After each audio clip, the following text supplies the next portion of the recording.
अस्सलाम वालेकुम। आप देख रहे हैं पाक एक्सक्लूसिव टीवी। 9 मई के वाक़े के बाद कराची में, पाकिस्तान में और पूरी दुनिया में जिन्ना हाउस के बारे में, क़ायद आज़म के घर के बारे में बहुत सी बातें की जा रही हैं। ये वो घर है जहाँ क़ायद आज़म पैदा हुए। इसके बारे में मुख्तलिफ़ वीडियोस सोशल मीडिया पर लगाई गई कि इसकी हालत ऐसी है, इसकी वैसी है। आइए आपको दिखाते हैं कि इस वक्त यहाँ पे क्या सूरत हाल है। ये आप देख सकते हैं कि गुज़िश्ता सालों में जब बारिशों के बाद यहाँ पानी जमा हो जाता था, तो उसके बाद जो है हुकूमत सिंध ने यहाँ पर रोड बना दिए हैं। और उसके बाद जो है आप देख सकते हैं अंदर भी सफाई का जो म्यार है वो बहुत अच्छा है। बाहर का जो इंतज़ाम है वो सिंध हुकूमत के अंडर आता है, तो इसलिए सिंध हुकूमत ने जो है वो सारे जो सड़कें थी चारों तरफ की वो मुकम्मल तौर पर नई बनाई है।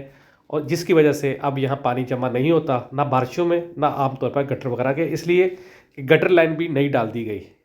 आप अंदर की सफाई का जो म्यार है वो देख सकते हैं। और इस वक्त जो है बेहतरीन इंतज़ाम है, और ये अभी से नहीं है, काफ़ी अरसे से, जब से यानी कि गुज़िश्ता 25-30 साल से हम देख रहे हैं, तो ये ऐसा ही चल रहा है। इससे पहले भी लाजमी बात है ऐसा ही होगा।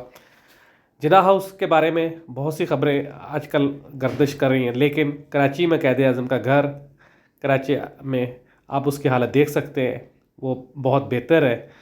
और इस तरह की चीज़ें जो है, जो खबरें गर्दिश कर रही थी, वो गलत है। वीडियो देखने का शुक्रिया।